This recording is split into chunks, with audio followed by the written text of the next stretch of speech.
Fall has arrived here in the rose garden. Our roses are starting to wind down for the year, and they're going to be getting ready to go dormant for this upcoming winter season. So today we're going to be working on the rose garden, and I'll be sharing with you things that we should be doing with our roses and things that we should stop doing with our roses. And we'll be going over topics such as mulching and fertilizing, pruning, cleaning up the garden, and getting it ready for the winter season. So let's go. We all know that our roses love to be fertilized and fed, but if you're within 2 months of your first frost date, now is a good time for you to discontinue fertilizing and put them away for the remainder of the year.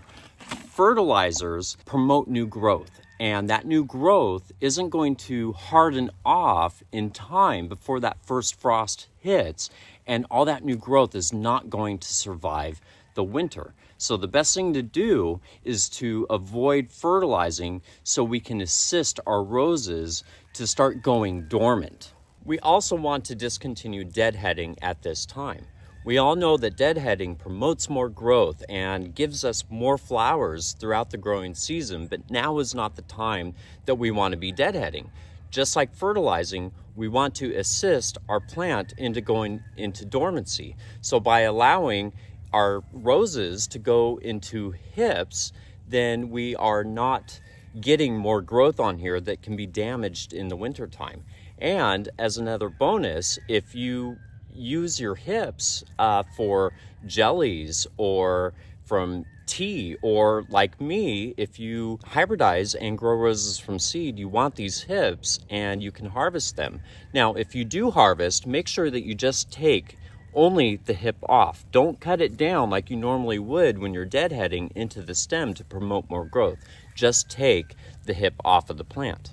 And if you'd like to have that nice, tidy, clean look to your garden, then what you can do is you can just go ahead and pull the petals off of the rose and leave the rest of it intact. So then that way you still have a nice, clean looking garden.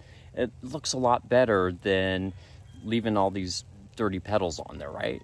And when it comes to pruning your roses, you do not want to be pruning them until late winter, early spring. That's when you want to do your main pruning. The only exception in the fall that you do want to consider pruning is if you have really tall canes that can be damaged in high winds or heavy snow.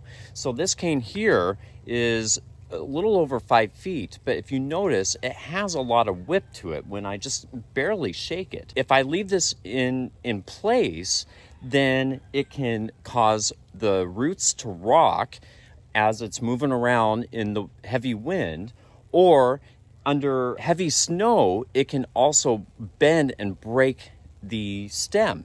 So what I can do, and which I'm going to do, this bloom isn't going to flower, so I'm not worried about that, but I'm going to cut it down about a foot to kind of give it a little bit more of a sturdy, a little bit of sturdiness to it, so it doesn't have that much of rock in the wind. Just like so.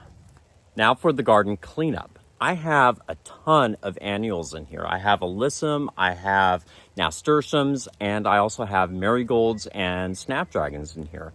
There's a couple different things that I can do with these annuals, so let's go over both of the options. So I have this marigold here, and it is an annual, so it's not going to come back next year unless it reseeds, which I welcome, right? If I leave this in the garden, which I can do, absolutely, and I'll just mulch around it, which we'll be going over mulching here later in the video, that's fine. This will kind of break down over the winter, and it will help provide nutrients to the soil. It will help with the soil structure, and a lot of beneficial insects and pollinators use plants like this as food and shelter and lay their eggs in the plant. So there's a big benefit of just keeping your plants intact and just let them kind of deteriorate and decompose over the winter.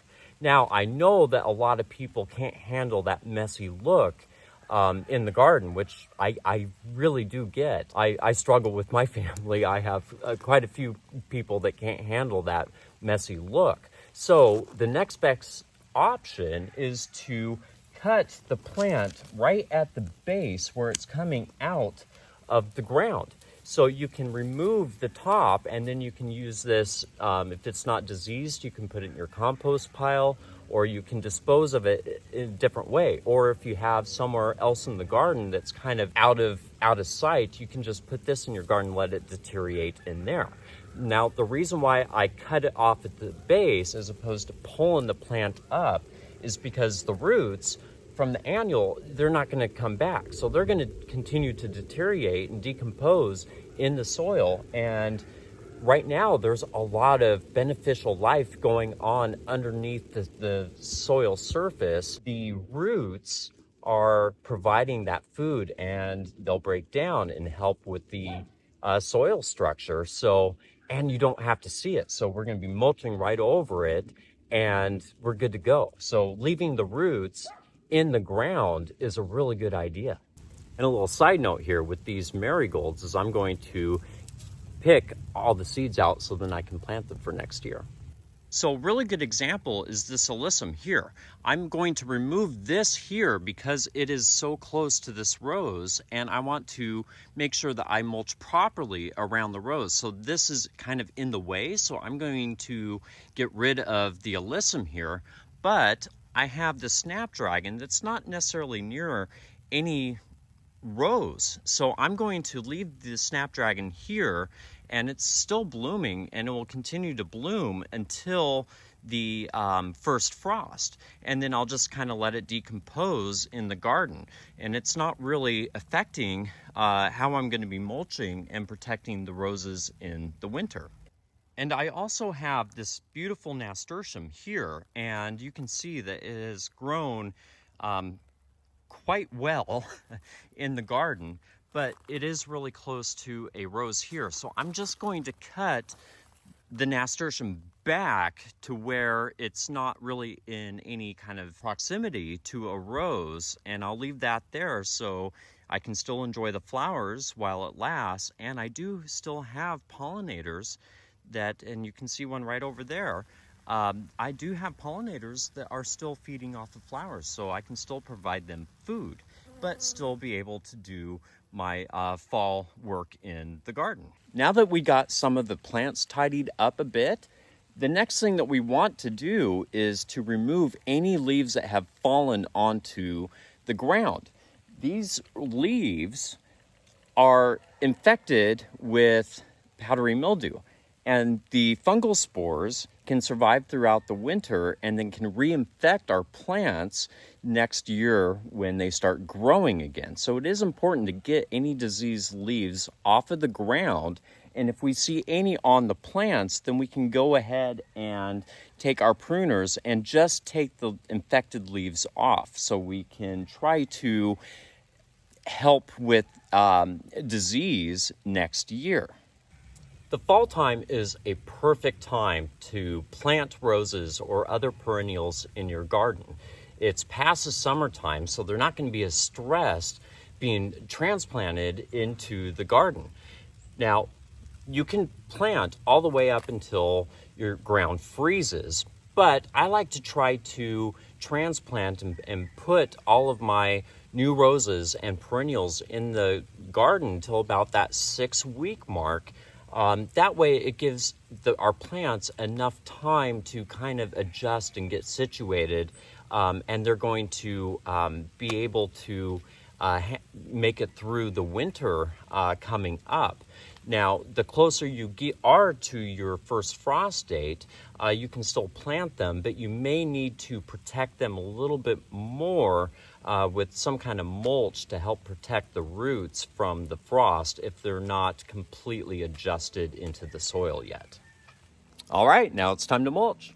Now, it's no secret that mulch is probably one of the best things that you can do for your gardens. Mulch provides so many benefits, not just for winter protection, but throughout the year. It helps with preventing weeds. It helps with moisture control in your gardens. It breaks down and offers nutrients and improves the soil structure in your garden. So mulch is incredible. But in the winter, it also helps insulate the ground and helps protect the roots from extreme frosts. One of the best ways to protect your roses during the cold winter months is checking to see what they are hardy to. So before you even get your roses, check to see what gardening zone you're in and let that help you determine what roses that you can get and plant in your garden. If you live in a garden zone 5, then you want to try to find roses that are hardy to zone 5, right? Then you don't have to worry as much, put as much time, effort, and worries about your roses, knowing if they're going to survive the winter or not. So checking the rose first to see if it grows well in your gardening zone is going to be your first best bet. Now with mulch, you can use bark, which I like using. You can also use compost, you can use pine needles. There's a lot of different things that you can use as mulch. But applying a nice layer right around the base of the plant is going to help protect, insulate your roses. So generally, the colder your climate is, the more mulch that you'll want to apply around the base of the plant. If you live in a really warm zone to where you don't really have a whole lot of frost, you don't need to mulch that much. It's still something that you might want to consider doing because it does provide so many other great benefits to your garden. But if you live in a really cold climate, then you want to add more mulch to it. Try to avoid putting mulch around the right up against the crown of your plant, as it can cause your stems and your crown to rot from excess moisture. Now, if you live in an extremely cold climate, then you may have to mound all the way up around your plant to help protect it against the freezing temperatures. But make sure once you are out of the danger of extreme cold frosts that you want to gently remove all of that mulch around the base of the plant, so that way it can start growing and it won't have as much of a chance to rot. Another thing that I have noticed a lot of people do is they will take like chicken wire and make a cage around the rows all the way up the base and up through the stems, and they will fill it up with leaves to help insulate more of the plant as well. But I live in gardening zone 6B, 7A, so I like to use about 2 to 3 inches of mulch right around the roses. And if you're like me and you're on a budget and you're only able to buy so much mulch, make sure that you mulch around your roses first, and then whatever you have left, then you can go ahead and spread out on the other areas of your garden. It's really important, obviously, to protect your roses, but it's also good to have some mulch on the rest of the garden, as you want your whole entire garden to have healthy soil, not just healthy soil right around where the roses are. And one thing that you do want to try to do before you add the mulch onto your garden is to pull any weeds. I know it's really easy just to cover the weeds up with the mulch, out of sight, out of mind. But if you do see weeds, go ahead and pull the weeds before you add the mulch down.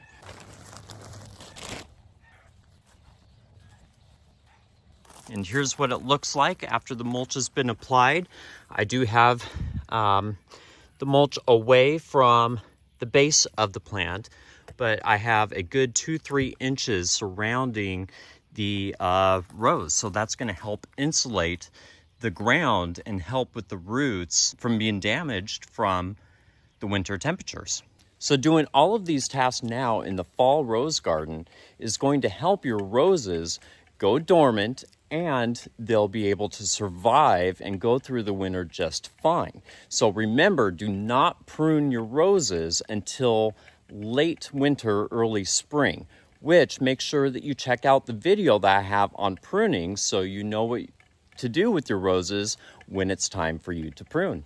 Until then, have fun with your roses.